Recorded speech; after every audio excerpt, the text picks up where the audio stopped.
नमस्कार दोस्तों, स्वागत है आपका सीपी स्मार्ट क्लासेस में। दोस्तों, जीआईसी प्रवक्ता की कल परीक्षा हुई और यह परीक्षा मुख्य परीक्षा थी, क्योंकि प्रारंभिक परीक्षा पहले हो चुकी है।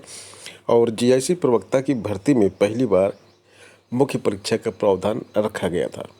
91% अभ्यर्थी इस परीक्षा में शामिल हुए। पहली पाली में हिंदी का पेपर था। कल के वीडियो में मैंने आपको हिंदी का पेपर दिखाया था। द्वितीय पाली में जो है विषयों के प्रश्न पत्र थे, जो आपका ऑप्शनल विषय था उसके प्रश्न पत्र थे।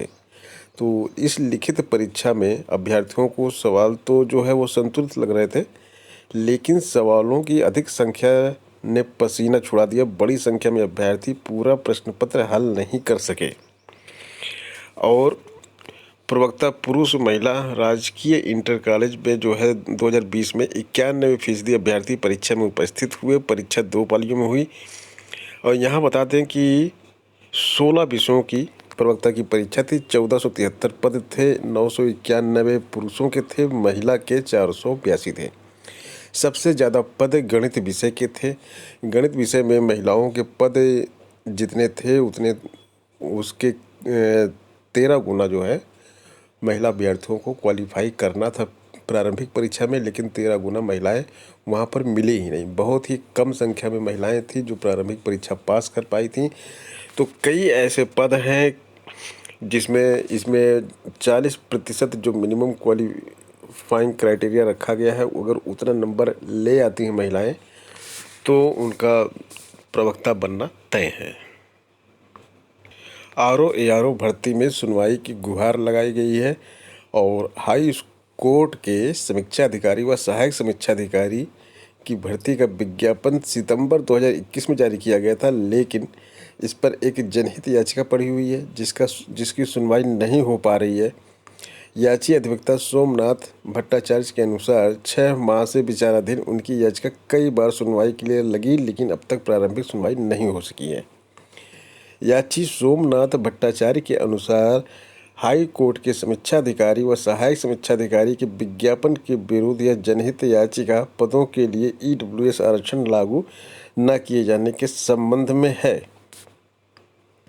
प्रधानाचार्य के 632 पदों पर भर्ती के लिए चयन बोर्ड में साक्षात्कार आज से शुरू हो गया है। इंटरव्यू में कोडिंग व्यवस्था लागू कर दी गई है, जिससे यह जो है साक्षात्कार में मतलब जो धांधली टाइप की चीज़ थी और लोगों को नंबर जो दिया जाता था वो उसमें पारदर्शिता आएगी और जब कोड रहेगा तो आपको पता ही नहीं चलेगा आप किस कैंडिडेट का इंटरव्यू आप ले रहे हैं। यह भर्ती 8 साल से फंसी हुई है। इसका विज्ञापन 2013 में जारी किया गया था और 632 पदों के लिए 3824 अभ्यर्थियों को साक्षात्कार के लिए बुलाया गया है।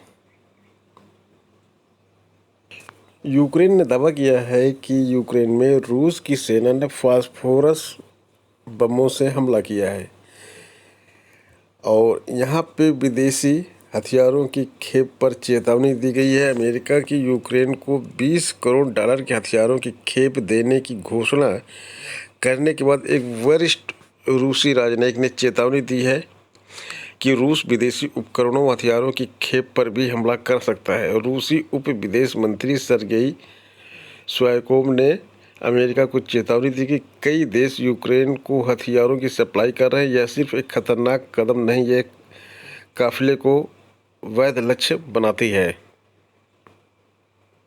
तकनीकी और गैर तकनीकी सेवाओं में 2.5% आरक्षण दिया गया है। सेना के सूत्रों के अनुसार जो सेना में कैरियर बनाने के लिए जो विधवा महिलाएं होती हैं, यानी कि सेना के अफसरों की जो विधवाएं होती हैं, उनको 5% आरक्षण दिया गया है। 2.5% तकनीकी में और 2.5% गैर तकनीकी में। लेकिन पुनर्विवाह के मामले में यह आरक्षण नहीं दिया जाता क्योंकि यह भारत सरकार की नीति है। हालांकि युद्ध विधवाओं को कंबाइंड डिफेंस सर्विसेज परीक्षा पास करने की ज़रूरत नहीं पड़ती है, उन्हें सीधे स्टाफ सिलेक्शन बोर्ड एसएसबी में पेश किया जाता है। 3 साल में कितनी युद्ध विधवाओं को सेना में अफसर बनाया गया? सेना से यह पूछा गया है कि पिछले 3 साल में कितनी युद्ध विधवाओं को सेना में अफसर बनाया गया है और कितने पद रिक्त पड़े हैं। तो इसका कोई ब्यौरा उपलब्ध नहीं हो सका। अप्रैल और अक्टूबर में 2 बार एसएसबी के जरिए प्रक्रिया पूरी होती है। जिसमें यह रिक्तियां भी रहती हैं, लेकिन एक मुश्त रिकॉर्ड उपलब्ध नहीं है इसके बारे में कोई। HJS और PCS मेंस की तिथियां टकरा गई हैं। उच्च न्यायिक सेवा HJS और PCS की जो तिथियां हैं वो दोनों एक साथ टकरा गई हैं। कई अभ्यर्थी मुख्य परीक्षाओं में शामिल होना है, लेकिन इसके साथ साथ उनको HJS की परीक्षा में भी शामिल होना है। 23 से 27 तारीख तक मुख्य परीक्षा चल रही है PCS की, और इसी बीच में HJS का भी एग्ज़ाम का कैलेंडर जारी कर दिया गया है। 25, 26, 27 तारीख को HJS का एग्ज़ाम है, तो 25 और 27 दो एग्ज़ाम की डेट टकरा गई हैं।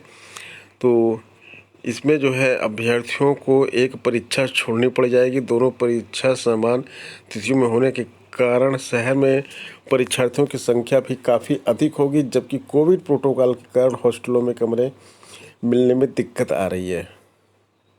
अगली खबर RRB NTPC की तरफ से है। रेलवे बोर्ड भर्ती बोर्ड के non technical popular category NTPC के परीक्षा परिणाम के विरोध में प्रदर्शन करने वाले अभ्यर्थियों की मांगों पर बोर्ड ने अपनी सहमति जताई। रेल मंत्रालय द्वारा लेवल 1 भर्ती के लिए अतिरिक्त जोड़ी गई परीक्षा और NTPC के पहले चरण के नतीजों में 20 गुना यूनिक उम्मीदवारों को सफल घोषित किए जाने की मांगों को स्वीकार कर लिया गया। अब निर्धारित चयन प्रक्रिया के अंतर्गत दूसरे चरण के कंप्यूटर बेस्ड टेस्ट यानी कि CBT 2 के लिए पहले चरण CBT 1 में प्रदर्शन के आधार पर 20 गुना यूनिक उम्मीदवारों को शॉर्टलिस्ट किया जाएगा। RRB के नोटिस के अनुसार जिन उम्मीदवारों को पहले सफल घोषित किया गया वह CBT के लिए पात्र होंगे और बोर्ड द्वारा अतिरिक्त सफल उम्मीदवारों की सूची जारी की जाएगी। यह सूची हर पे लेवल के अनुसार अप्रैल 22 के पहले सप्ताह के दौरान जारी की जाएगी। रेलवे ने कहा कि NTPC के लिए दूसरे स्तर की CBT के लिए वेतन स्तर के आधार पर चयनित विशेष उम्मीदवारों की संख्या खाली पदों की तुलना में 20 गुना होगी। प्रतियोगी परीक्षाओं की तैयारी सरकार कराएगी। हम बात कर रहे हैं झारखंड सरकार की। तो झारखंड की सरकार ने सूबे के छात्र छात्राओं की विभिन्न प्रतियोगी परीक्षाओं की तैयारी कराएगी। इसके तहत राष्ट्रीय प्रतिभा खोज परीक्षा एवं ओलंपियाड तथा क्लैट की विशेष कोचिंग कराई जाएगी। NDA के लिए भी तैयारी कराने का प्रस्ताव है। मुख्यमंत्री हेमंत सोरेन ने स्कूली शिक्षा और साक्षरता विभाग के इस प्रस्ताव को मंजूरी दे दी है। अब इसे कैबिनेट से स्वीकृत के लिए प्रस्ताव पेश किया जाएगा। तो दोस्तों, ये हो गई आज की प्रमुख खबरें, और मिलते हैं नेक्स्ट वीडियो में कुछ नई अपडेट, कुछ नई जानकारी के साथ। तो बने रहें आप CP स्मार्ट क्लासेस के साथ। अगर चैनल सब्सक्राइब नहीं किया तो चैनल को सब्सक्राइब करके बेल आइकन जरूर दबाएं। धन्यवाद।